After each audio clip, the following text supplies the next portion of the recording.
For regular videos on ancient cultures and forgotten civilizations, please subscribe. When traveling the world, it's nice to get some perspective. And one great way of achieving that is with a globe.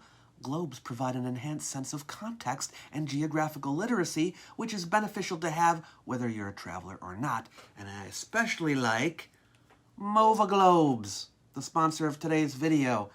You may have noticed that I promoted them before, and I am back with some news. As part of their seasonal promotion, Mova is going to be giving away one of their globes to a World of Antiquity viewer. Ah? What's so great about Mova Globes? They rotate. Yeah. By themselves. Without a cord, without batteries. Huh? What's the trick? It turns when it's exposed to ambient light. Hidden magnets inside provide the movement. This is first of its kind technology. I got one with an antique map, but they have more than 40 other designs as well. They even have an outer space collection featuring graphics by NASA and JPL. You can browse what you like at movaglobes.com. This will look great in your office, living room, bedroom. It tells people you're a world traveler. If not literally, at least in the heart. And what better way to irritate the flat earthers? You can enter now to win a 4.5-inch Mova Globe of your choice at the link I will provide under the video. The giveaway ends November 22nd, so best to do it now before you forget. The winner will be notified via email. Now back to the show. Alexandria. It's a city that's often overlooked by tour groups visiting Egypt. It's true, there are no pyramids here, but Alexandria is rich in history. It was at one time the capital of Egypt, after all, and the ancient history lover will find some fascinating ruins and artifacts to drool over. The city from which Cleopatra once ruled, and which famous Romans like Julius Caesar and Marc Antony visited, was home to the Great Lighthouse, to a university at which notable scholars of the ancient world worked and taught, and the Library of Alexandria, where thousands of ancient books were held, a vast repository of knowledge in its day. One of the reasons I and fellow historian Natalie Hilder visited here was to learn more about this library and its secrets. Who built it and why? What books did it hold? What happened to it? We're going to find out. Did you know that part of it still exists? Oh yeah, we're going to show it to you. So come with us on our search to find the Great Library of Alexandria.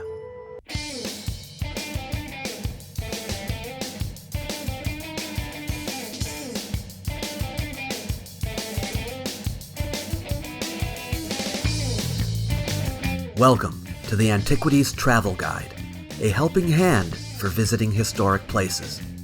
Follow us to different countries as we search for ancient artifacts.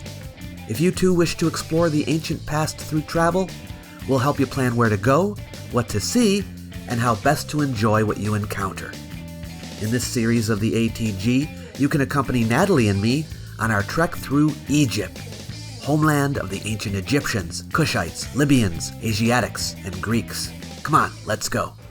We started our inquiry into the mysteries of the Library of Alexandria by looking into some of the historical background of the city, and in particular its heyday in the days of the Ptolemies, the Macedonian dynasty that ruled Egypt from 305 to 30 BCE.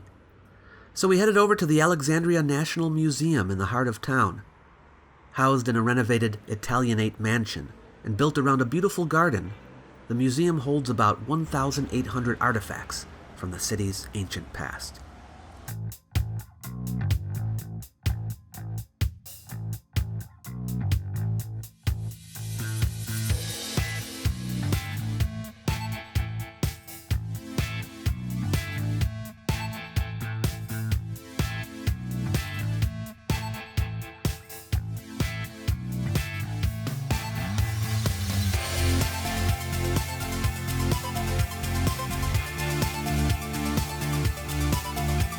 The cost is 100 Egyptian pounds, which is about $3.25 US.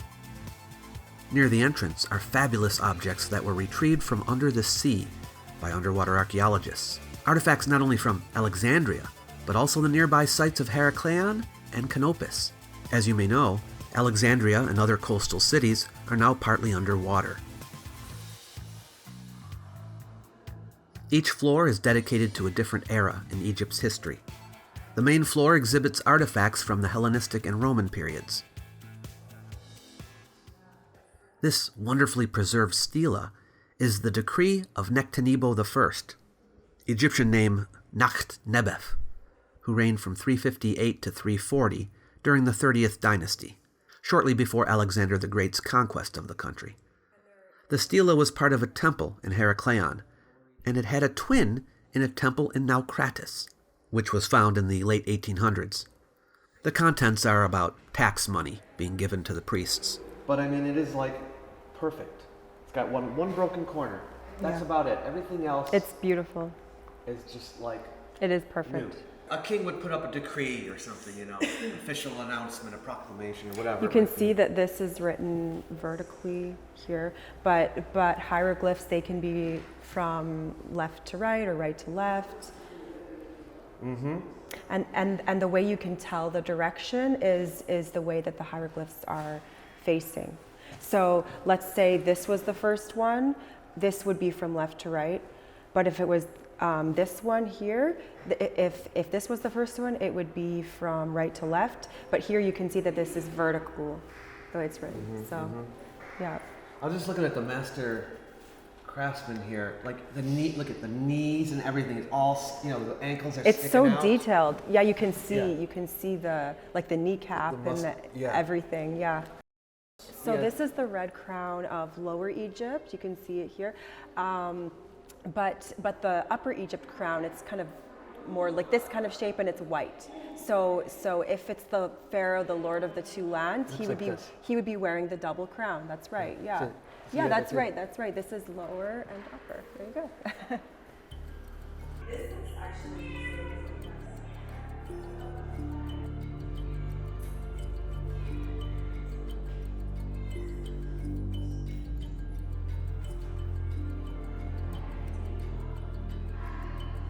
there isn't any glass on it like what we have today, but they just would have polished it really well so you could sort of see yourself. Yeah. Alexandria was different from the rest of Egypt because its population was primarily Greek and Macedonian. Alexandria is the quintessential Hellenistic creation because it was built as a Greek city. Though perhaps dreamed up by Alexander the Great and named after him, most of what was built here was from the time of the Ptolemies. Ptolemy I had been one of Alexander's generals, but he founded a dynasty that would last until the Roman conquest.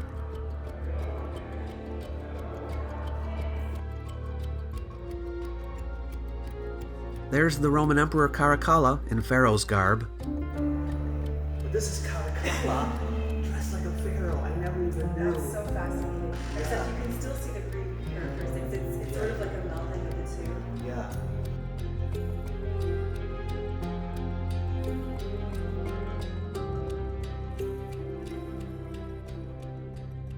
There's Berenike III, wife of King Ptolemy X.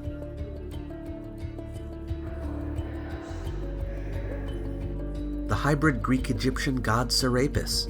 I talked about him in our episode on the Serapeum.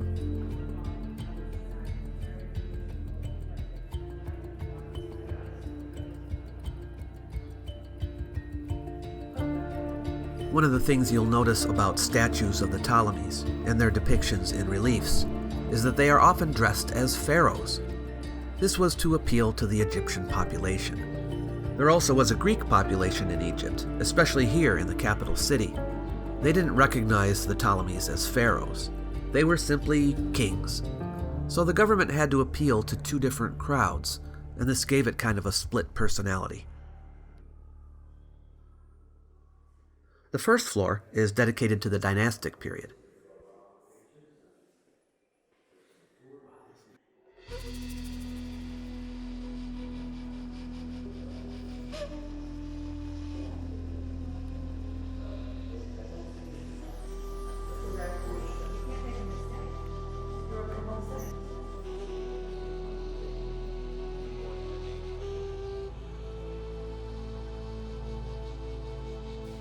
The Ptolemies generally looked down on the Egyptians, especially the peasants who couldn't speak Greek and therefore were considered barbarians. And he's the god of scribes, and that's a scribe sitting right in front of him. Wow.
Down below is a recreated funerary chamber with artifacts typical of Egyptian tombs.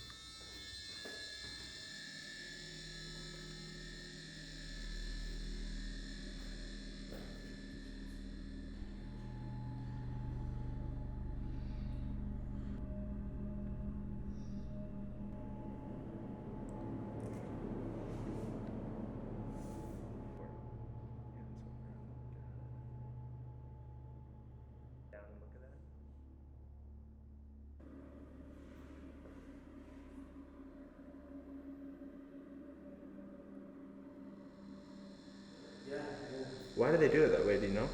Well, for protection from scavenging animals,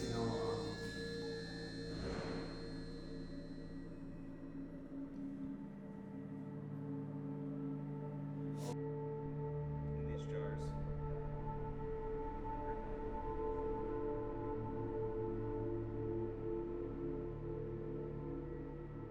With the Persian of pain.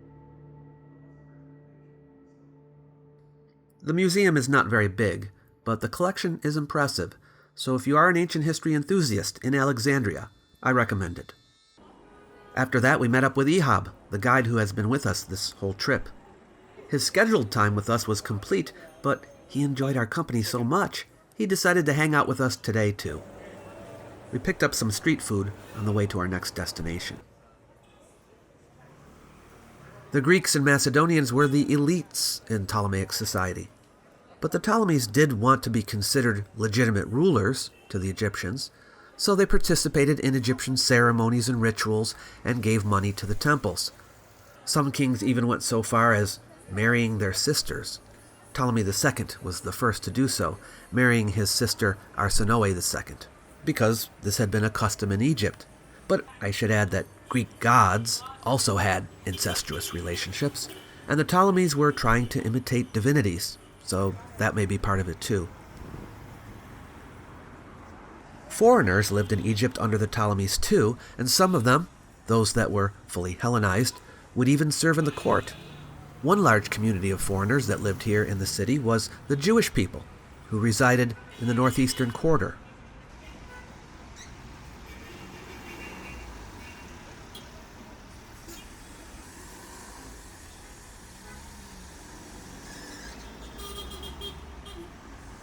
And what was the next destination?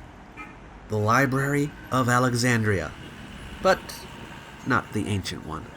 I'm talking about the new Library of Alexandria, commonly known by its Greek name, the Bibliotheca Alexandrina.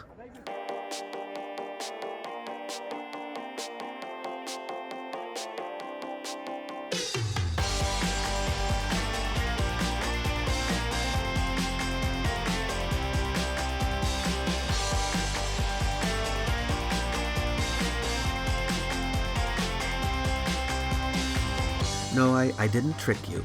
We still are going to the ancient site of the library, but I want to show you the new library because, well, it's amazing. Our friend marine archaeologist Alicia Johnson joined us.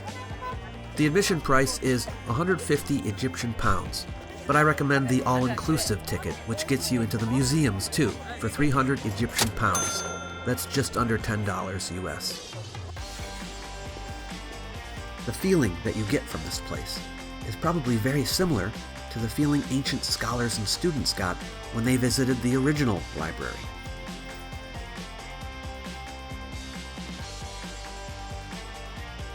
Besides the main library, there are 6 specialized libraries also here.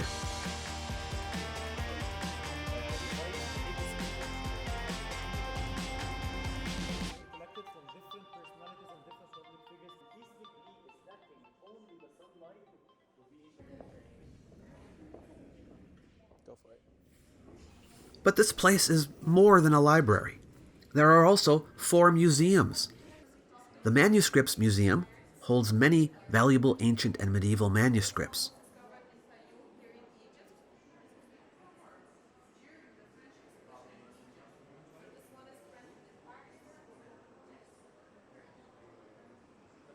What manuscripts did the original Great Library have? A wide variety of texts. The scholars, poets, and scientists who were invited by Ptolemy II to come and work and teach in Alexandria toiled to preserve great books of the past and to produce new ones. They obtained the best copies of the works of Homer, for example, and works of the earlier philosophers, and they engaged in textual analysis and studied the philology, etymology, and grammar of these books. They also wrote new books of poetry, science, philosophy, and even epic.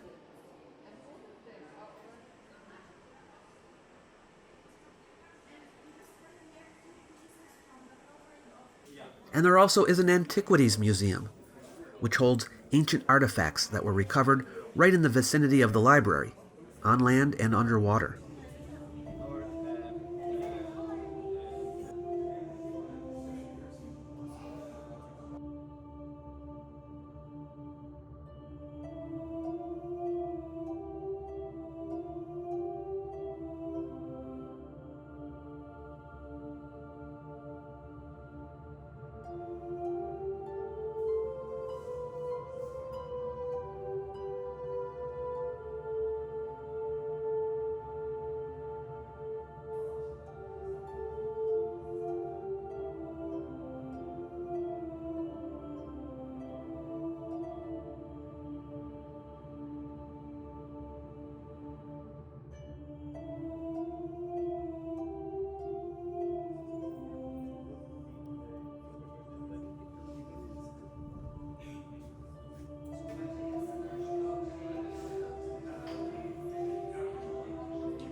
Some people wonder whether the original Great Library might have preserved Egyptian texts from earlier times. There is no explicit mention of this in any surviving documents, and it seems clear that most of the books of the library were in Greek, but it is possible, as we know that Egyptian temples did house scrolls, specifically those related to worship and ritual. Maybe some of them made their way into the Great Library. I should add that the library seems to have been modeled after an Egyptian temple, specifically the funerary temple of Ramses II at Thebes, known more commonly as the Ramesseum. Descriptions of the library seem to match the layout of Ramses' temple, and we know that at the back of Ramses' temple were rooms that held scrolls. That being said, we have found no evidence of significant works of Egyptian philosophy written before Hellenistic times. If you're wondering about the supposed Egyptian philosopher Hermes Trismegistus, you can see my video on the subject. Long story short, he is likely a fictional character. It is surmised that just as the Ramesseum was a memorial temple for Ramses, perhaps in a symbolic way, the library was a memorial temple for Alexander, and maybe Alexander's tomb was adjacent to the library. It's just an educated guess.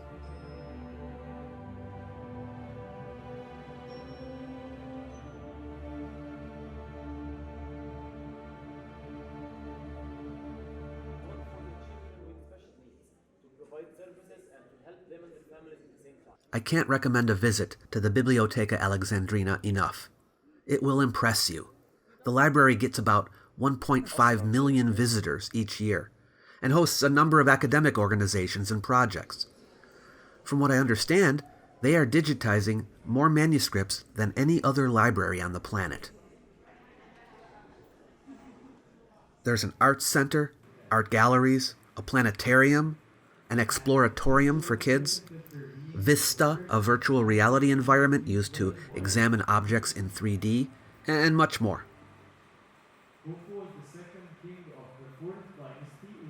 When was the original Library of Alexandria founded? One old tradition is that it was brought into being by Demetrius of Phalerum in the reign of Ptolemy I. But other sources indicate that Demetrius was not on good terms with Ptolemy I. Whatever the case, the library appears to have opened officially during the reign of Ptolemy II, who reigned from 283 to 246 BCE. The first head librarian is said to have been a man named Zenodotus of Ephesus, who collected numerous works of Greek poetry. After Zenodotus came Apollonius of Rhodes, who you may have heard of before. He's the author of the Argonautica, the oldest surviving complete story of Jason and the Argonauts. He was succeeded by Eratosthenes of Cyrene. People used to call him Beta. Beta! Referring to his being a second-rate scholar. But he certainly wasn't. As you may know, he calculated the circumference of the Earth.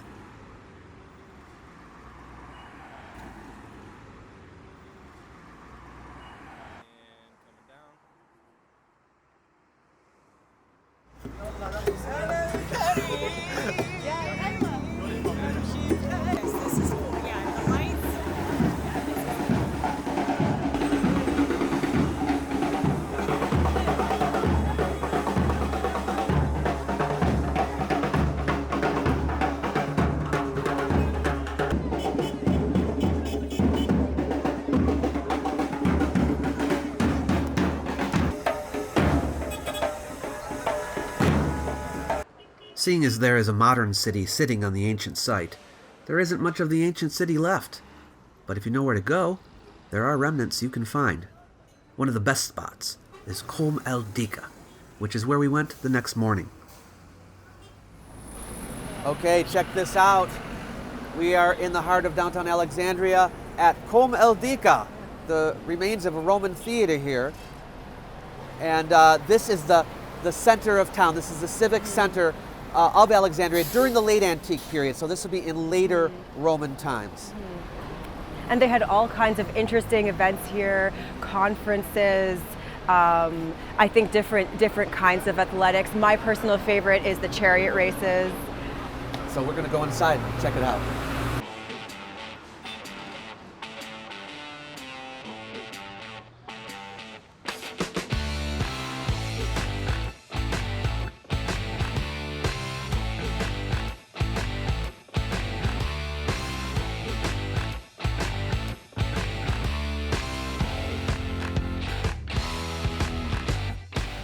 The admission price is 80 Egyptian pounds, which is about $2.60 US. This is a spot that has enabled archaeologists and historians to better understand the urban fabric of the city.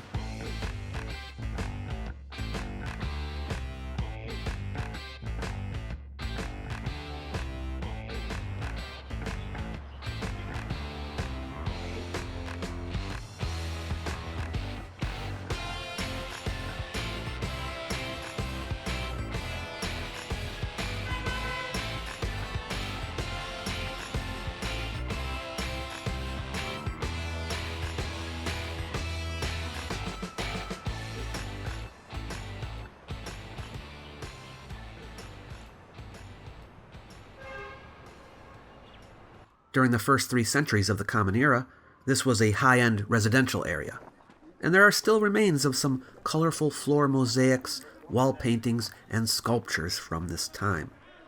At the end of the 3rd century, there were rebellions in the city over political issues, which the Roman emperor violently put down. As a result, most of the residences were destroyed. Some smaller and more modest homes were then built here.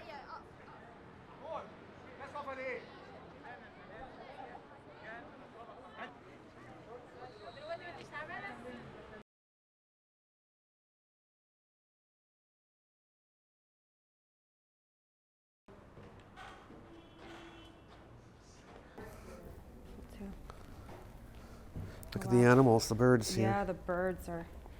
That's why they call it the Villa of the Birds, I guess. Oh, yeah, yeah.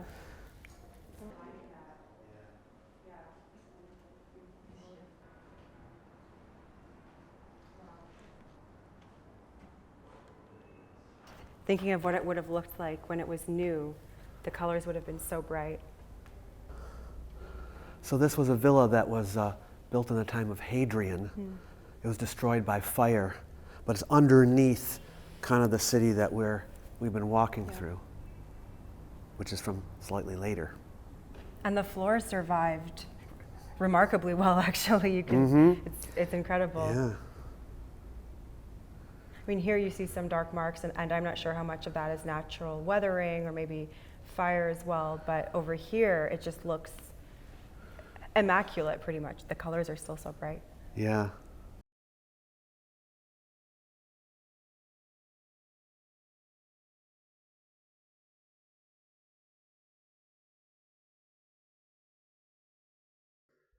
Then, in the 4th century, something interesting occurred. A new urban project transformed this area into something special. They built numerous public buildings, a complex of large baths in the midst of monumental colonnades, gymnasia, and new public latrines. A new system of furnaces were added to heat the water in the baths.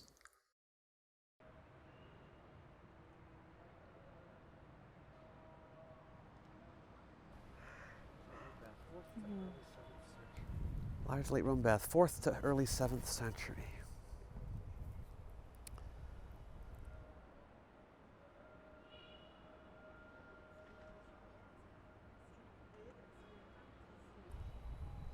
Oh yes, the caldarium is where they had the hot water, and the frigidarium is where they had the cold water. Frigidarium.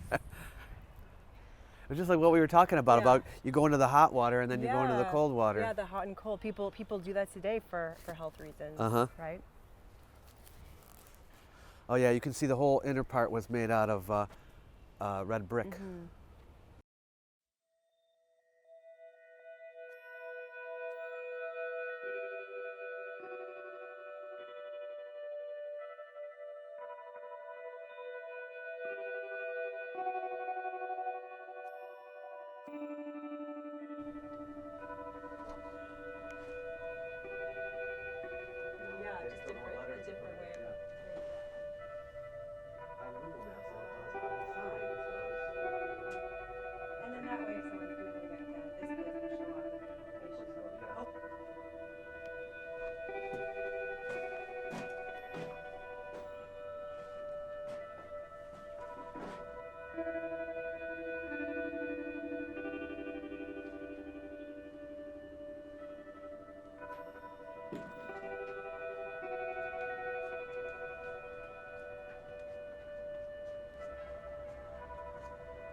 Oh, you can see some of the original paving of the street here. Yeah. Amazing. It's actually quite large, really, when you think about it. It's quite large. Most interestingly, in the 6th century, a large academic complex was built here, with 22 different auditoriums, or lecture halls. That makes this the only ancient university so far discovered in the Mediterranean.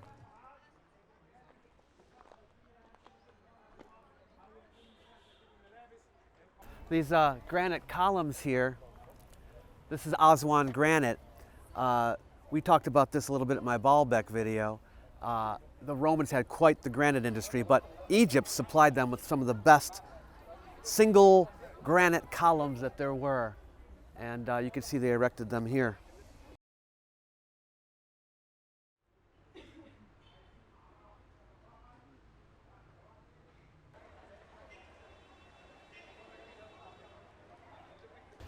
This theater was built in the 4th century and lasted until the 7th. It was remodeled in the 6th century after an earthquake hit it, so you're looking at the later version. But here, they would have had events of various kinds, not only conferences, but also sporting events, including chariot races. And in fact, we found some graffiti in the seats, not we, but archaeologists, from around the 6th century that talk about the blue and green factions of the chariots. These are colors that were coded with various chariot teams that existed not only in Alexandria, but throughout the ancient Greek world. A campus of this size in Alexandria should come as no surprise. Next to Athens and Berytus, Beirut, the city was one of the most important educational centers of Hellenistic and Roman times. At the same time the Great Library was built, in the Ptolemaic period, a university was built here too, called the Museion. None of that original one remains, but we have this one, its successor, you might say. Since the creation of the site roughly coincides with the closing of the academy in Athens, we might speculate that there could be some correlation.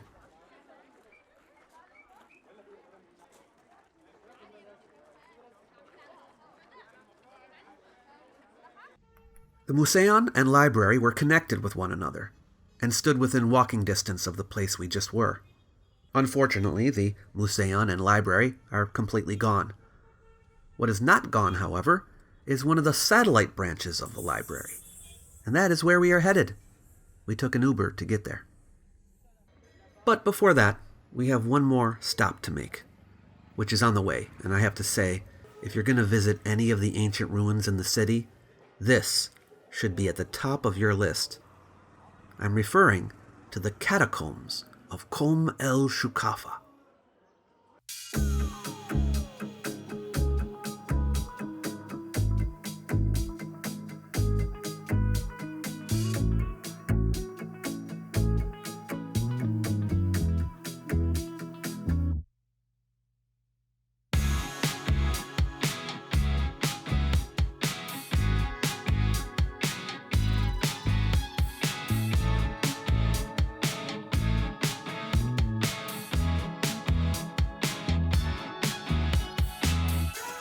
The admission price is 80 Egyptian pounds, or $2.60 US. The catacombs found here were not unique, actually. Alexandria had a large necropolis on the west side of town, but so far, none of the rest have turned up. It's very likely they are now destroyed. This one is believed to have been constructed in the 2nd century CE and was used until about the 4th century. Bury me in one of these. In the court above the catacombs can be found numerous ancient sarcophagi.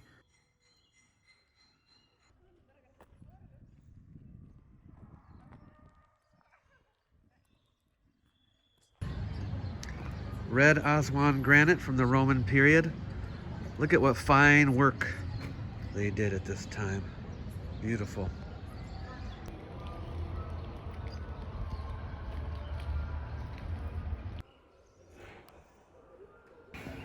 Rub-a-dub-dub. And the remains of some small funerary chapels, most of them from Roman times. You think that would go down well? You think you'd be cool with that?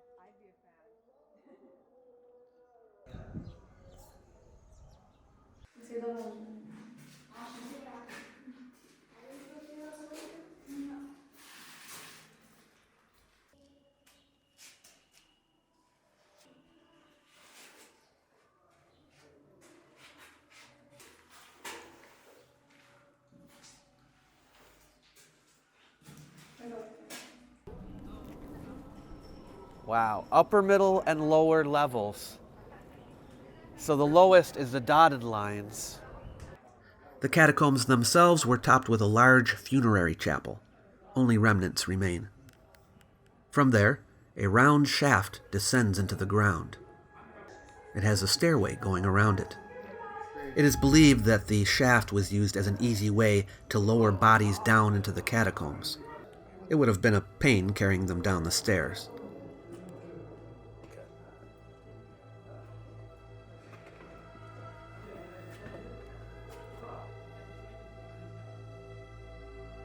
Before you go.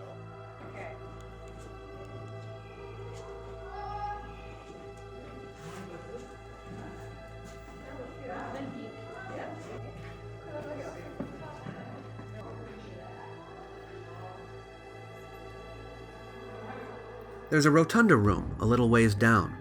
Seats carved into the wall are where visitors to the tombs could rest.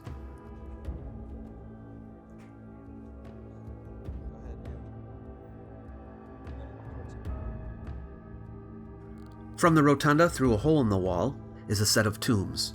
This area was dubbed the Hall of Caracalla. There were bones of both men and horses found in this section. It is believed that these were the tombs of soldiers and army horses from the time of Caracalla. There's also a banquet hall on this level called the triclinium, where families of the deceased could participate in ritual feasts to honor their dead loved ones.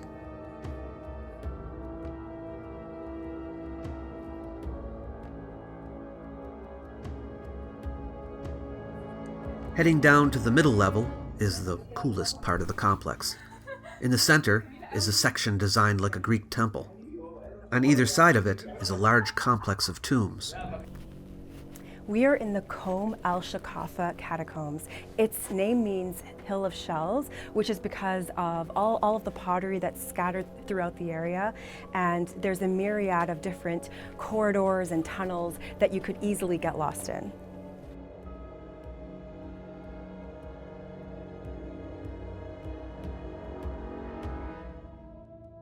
Why was broken pottery found down here? Well, people who came here to visit the tombs of their family members would bring food and drink with them for ritual feasting. Maybe because they didn't want to carry the vessels back home with them, they would just smash them and leave them here. Or maybe it was part of the ritual. It's believed that the tomb was started as a place for a single rich family to bury its dead. But then later it was expanded, and other people, for what reason we don't know, were allowed to inter their dead here as well. Archaeologists say that in later times, the place was likely supported and tended to by a group whose members paid dues for the upkeep. The section here, made to look like a temple, is fascinating. You don't often find something like this in catacombs. And the art is an eclectic mix of Egyptian, Greek, and Roman styles. And while we can see various Hellenistic elements, like right down here, this is actually dated back to the Pharaonic times. And you can also see some of the Egyptian iconography here. So you see the Greek and the Egyptian together side by side.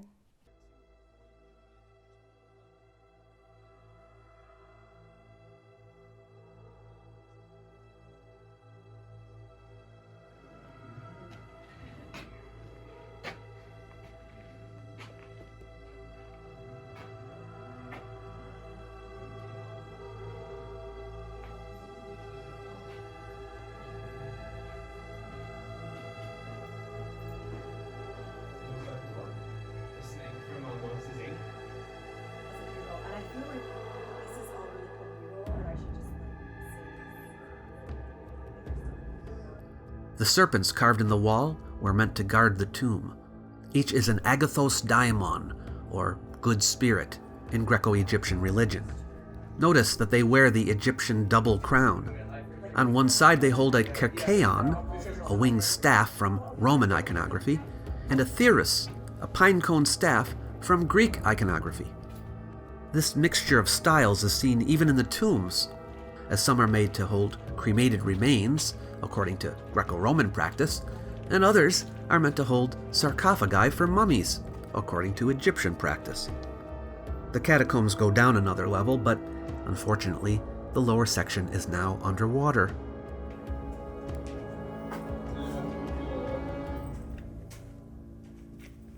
Excuse me, sir.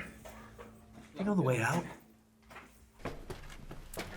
Guys, I would live in the catacombs. They're so peaceful. They are peaceful. I'm like, I could just chill and... But not if the dead bodies were here. Oh, the dead bodies aren't hurting anyone.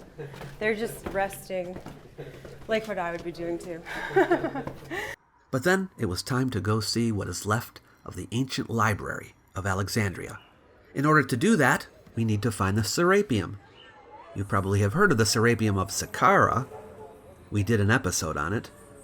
But fewer people have heard of the Serapeum of Alexandria.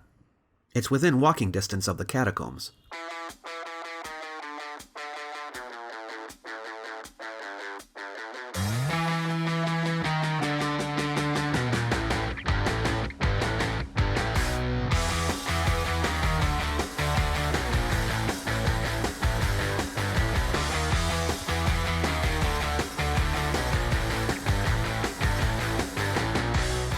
As with the last two sites, the price to get in is 80 Egyptian pounds, or $2.60 US.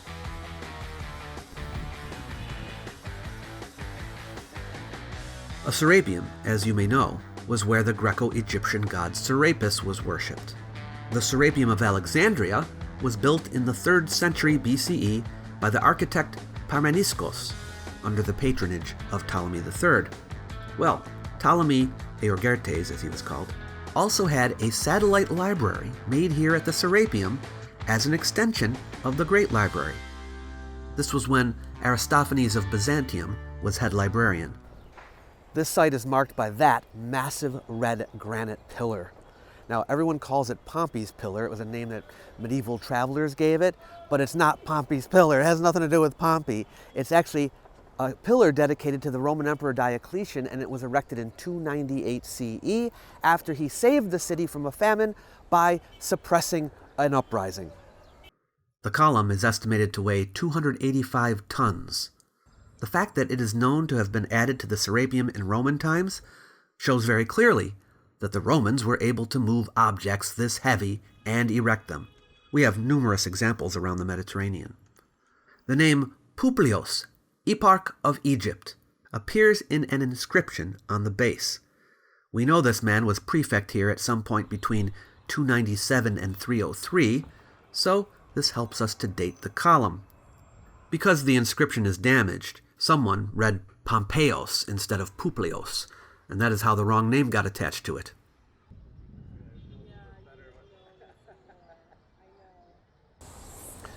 Look at the size of this thing. It's 27 meters high and 9 meters in diameter. And right on top of the Corinthian capital, you see at the top, there was a giant porphyry statue of Diocletian himself. And we know that because pieces of the statue were found scattered on the ground around it. This is the only ancient monument in Alexandria that's still standing in its original location. 2 Ptolemaic sphinxes made of granite still sit near the column.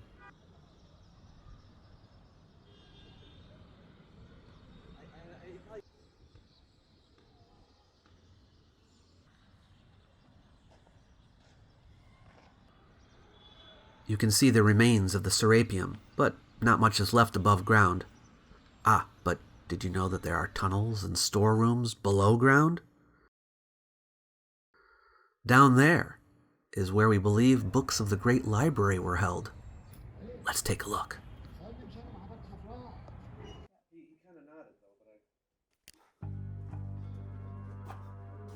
We are now in a part of the famed Library of Alexandria. This would have been full of books. When I say books, I mean scrolls. The codex wasn't invented yet when this place was built.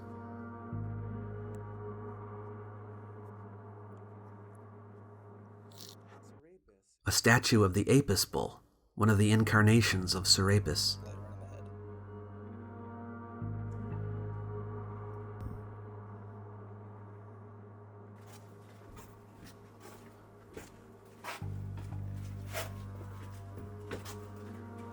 I didn't even know there were tunnels. In another section, we find underground catacombs, where sacred jackals associated with the cult of Anubis were interred. Many people think the Great Library was destroyed in a single catastrophic event, but its downfall was slow. Its decline started in the reign of Ptolemy VIII, when he expelled a large number of scholars from Alexandria because of what they were writing about him. They probably took some of the books with them. The Ptolemies after him did not give much care or attention to the Museon or library, and it lost a lot of its prestige. When Julius Caesar brought his fleet here in 48 BCE, Ptolemy XIII had the ships set on fire, and the fire is said to have spread to the docks and then to some houses. Some sources say many scrolls of the library were destroyed. Whether this was in the library itself or a warehouse of scrolls, we're not sure. But we do know the library lived on. Marc Antony is said to have donated books to it from the Library of Pergamum. In 270, Zenobia, the queen of Palmyra, conquered Egypt, and 2 years later, the Roman Emperor Aurelian took it back. In the fighting, the section of the city in which the main library stood was destroyed. What survived this event is not known, but the daughter library here at the Serapeum lasted for a little bit longer. It was here when the column was put up. The Serapeum was finally closed down in the 4th century for religious reasons. By that time, the Christian emperors were shutting down all temples with pagan services. Around 391, there were riots in the city, and Christians began attacking pagan monuments. Some of the pagans fortified themselves here in the temple and its enclosure to protect it. But a mob of Christians came here, drove out the pagans, and sacked this place, destroying much of it. Later, a church was built here, but it eventually fell into ruins. And then a cemetery was put here. Alexandria is rich with ancient history, and I hope you enjoyed seeing what some of it has to offer. That brings our trip through Lower Egypt to an end, and what a trip it has been. But there is one more episode. Natalie will sit down with me to discuss our rankings of the best sites from our trip and compare notes. Please join us, and if there are some earlier episodes in the series that you missed, check them out. Until next time.